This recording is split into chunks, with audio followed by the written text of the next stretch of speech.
Secretary of State Blinken, Tony, welcome once again to Jerusalem.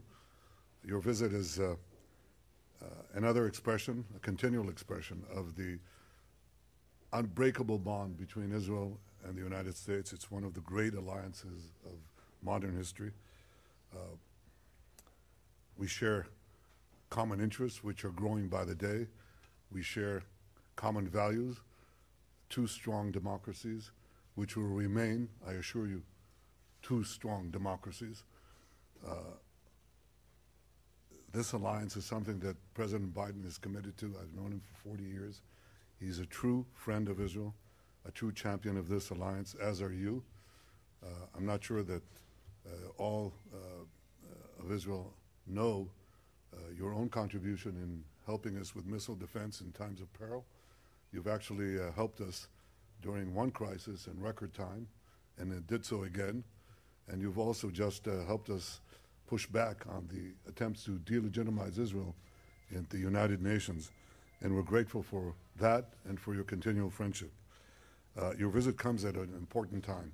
It's a time where many in the international community, I would say most of the international community, have seen the true face of Iran. They've seen the barbarism of this regime against its own people. They've seen how it exports aggression beyond its border and beyond the Middle East.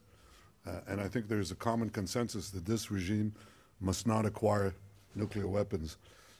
We've had very good discussions on forging a common policy, on trying to work together to thwart the danger. I can repeat again something that you've heard me say many times. Our policy and my policy is to do everything within Israel's power to prevent Iran from acquiring nuclear weapons and the means to deliver them. And that will remain so.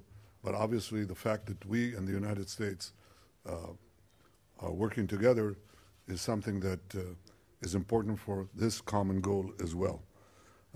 In addition to thwarting the danger, we also see an opportunity to seize opportunities, the opportunities of expanding the circle of peace. We intend to deepen the peace that we've already made in the Abraham Accords. We discussed some of the initiatives that we are considering doing together, but also to perhaps achieve dramatic breakthroughs that I think could be both historic and enormously significant in our common efforts to bring prosperity, security, and peace to this part of the world and beyond. So with this in mind, I have to tell you that I also believe that expanding the circle of peace, working to close finally the file of the Arab-Israeli conflict, I think would also help us achieve a workable solution with our Palestinian neighbors. And for all these reasons, I welcome you once again to Jerusalem. Welcome. Thank you. Prime Minister, thank you very much. It's very good to see you. And I want to thank you for what has been, as always, a very productive, very candid, and I think important discussion that covered a lot of issues.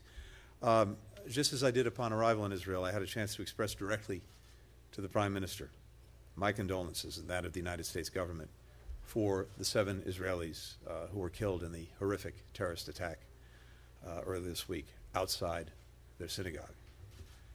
President Biden called the Prime Minister immediately after the attack to underscore the United States' steadfast support for Israel and its people, a message that I reaffirmed in the meeting we just had. In the context of this attack and escalating violence, it's important that the government and people of Israel know America's commitment to their security remains ironclad. That commitment is backed up by nearly 75 years of United States support. America's commitment has never wavered. It never will. And today, the Prime Minister and I discussed ways that we can continue to strengthen our partnership and our shared security interests.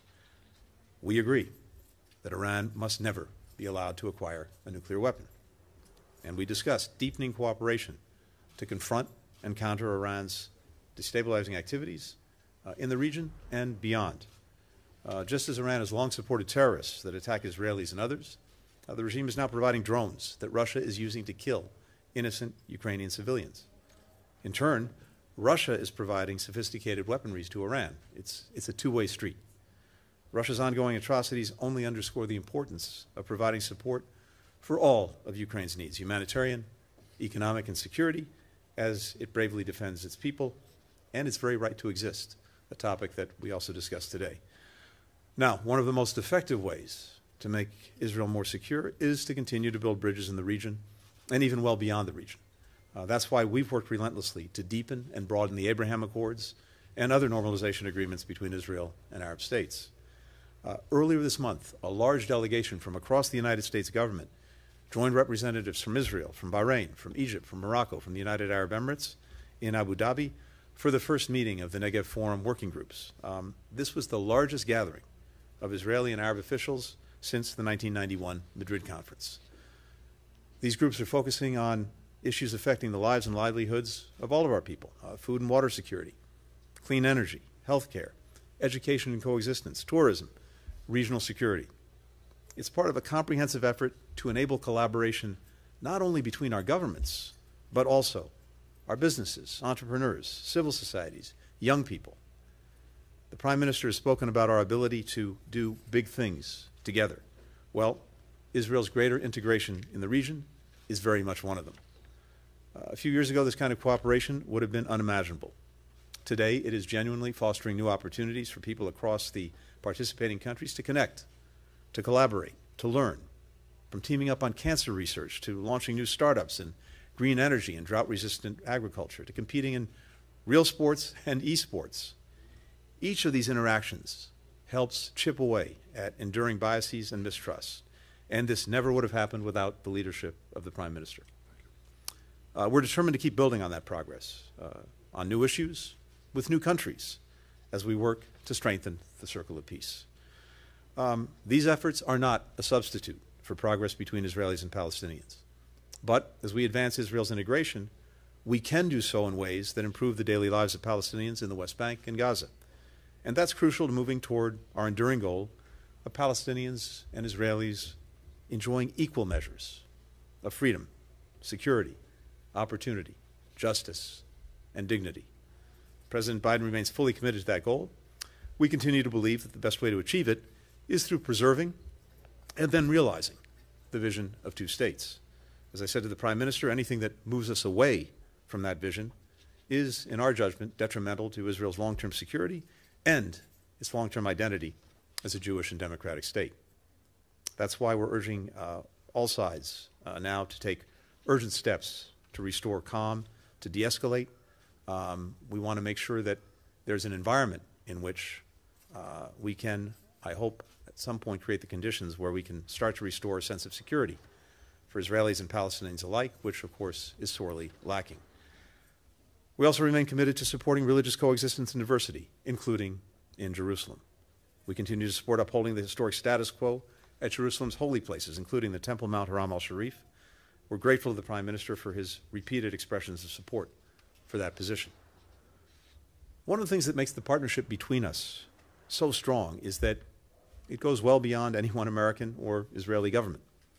Few people understand that better than President Biden, who's worked closely with every Israeli Prime Minister since Golda Meir, and Prime Minister Netanyahu, who has worked closely with his share of American presidents. Quite a few. Throughout the relationship between our countries, what we come back to time and again is that it is rooted both in shared interests and in shared values. That includes our support for core democratic principles and institutions, including respect for human rights, the equal administration of justice for all, the equal rights of minority groups, the rule of law, free press, a robust civil society.